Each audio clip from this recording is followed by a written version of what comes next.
আসসালামু আলাইকুম। এটা মিক্সিবিশি সিডি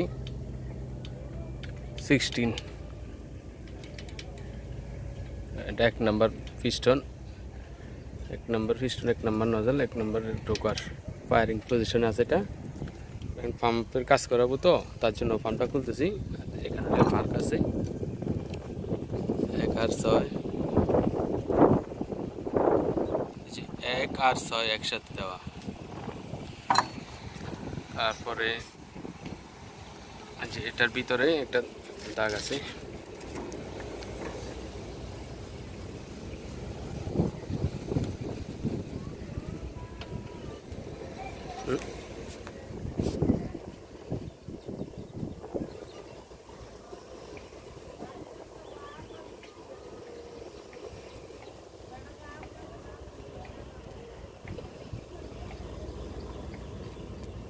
যে এই দাগটা এই দাগটা উপরে ওটার সাথে সেন্টারিং।